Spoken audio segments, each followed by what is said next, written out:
What's going on, everyone? Yes, there's another toy review, and yes, the dragon that stands in front of you is the one and only Prince Goro from Mortal Kombat 1. Now, this figure here is made by Storm Collectibles, and this is a big-ass figure, actually. So, let's jump into the review and see what good old Goro has to offer.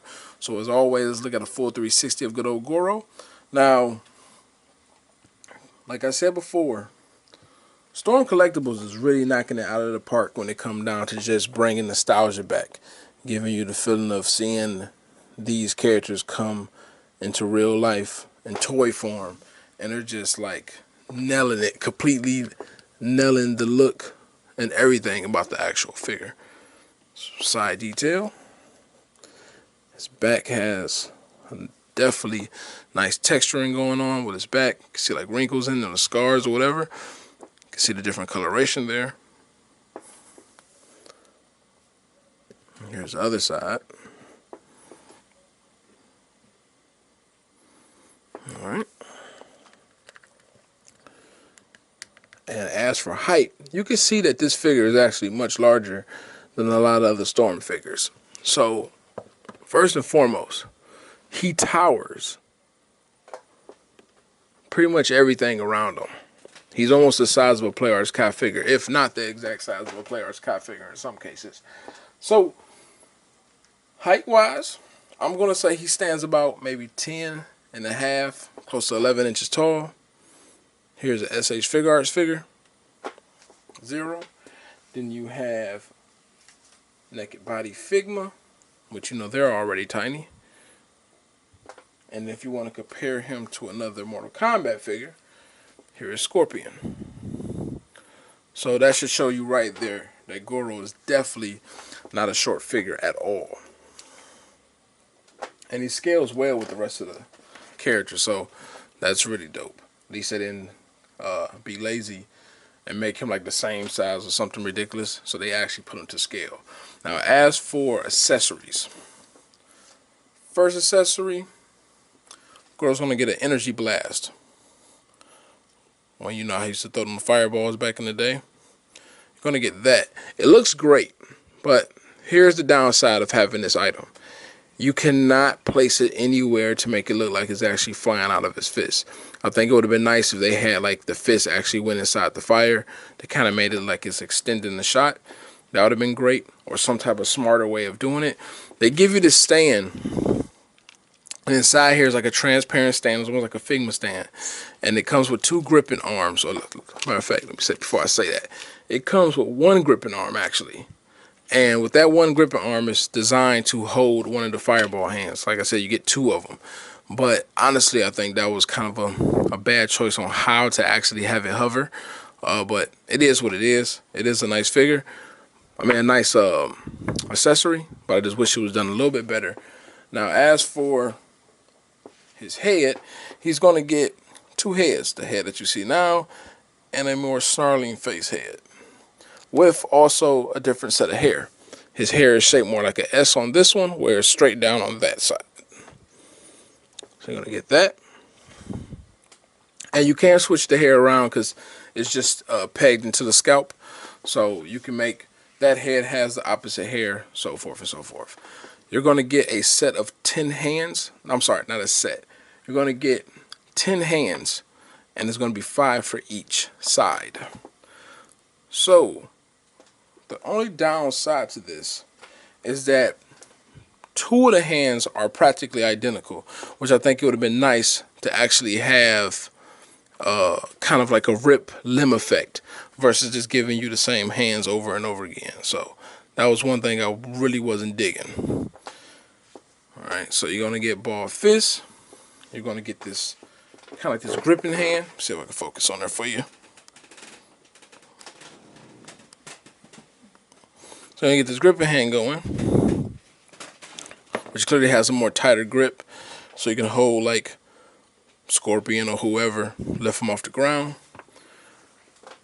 You're going to get the same freaking hand again, just to show you that I'm not playing.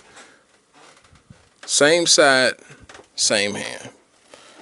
Like I said, I don't understand the concept of repeating the same limbs out. You're going to get a wider hand, which is fine.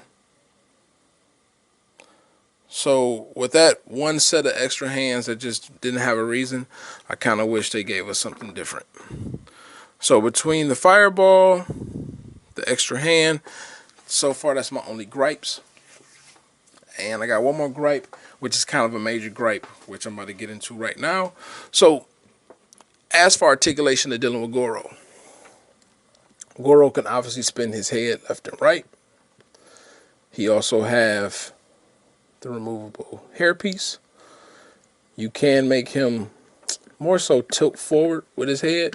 It's kind of hard because he got the rubber chest and neck. So you're going to be probably just moving it left and right, to be honest with you.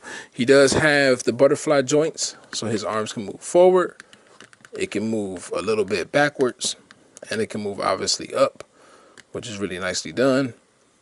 And the other arms has a nice amount of range too. The only difference is these arms down here are into solid plastic on the ball joint, so they don't have the same amount of range as the top half, but they're pretty decent. Both set of arms can actually meet in the middle to make him like keep punching his fist. You have rotation, obviously, with no problem. You can also overlap the arms pretty well, like in the game. You're going to get a hinge joint,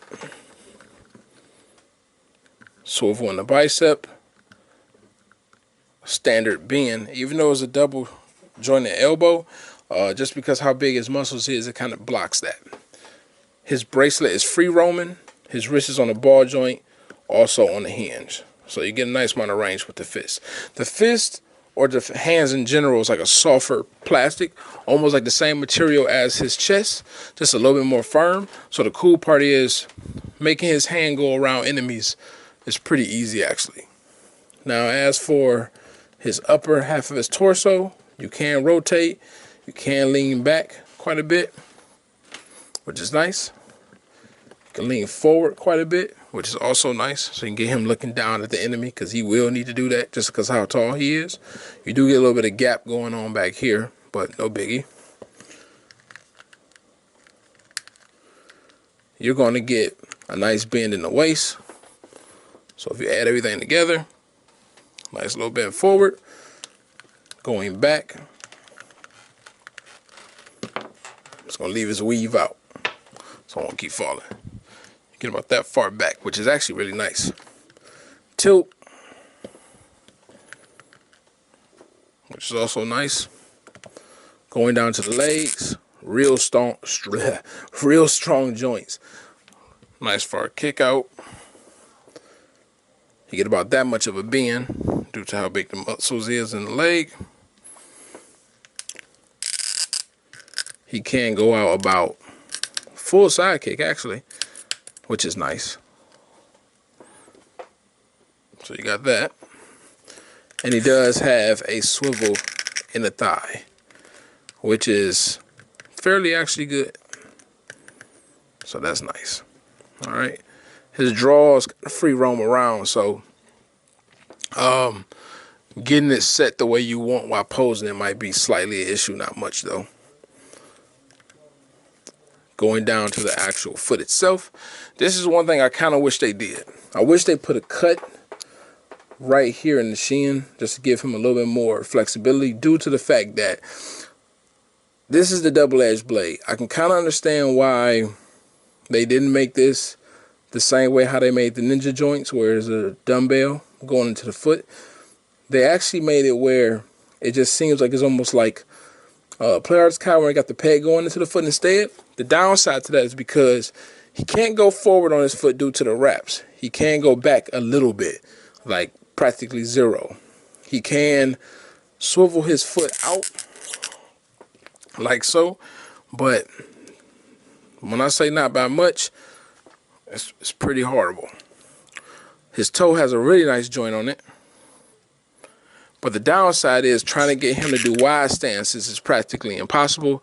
And on top of having it being practically impossible, on his foot, you can kind of see right here, you see that his foot is actually not 100% flat.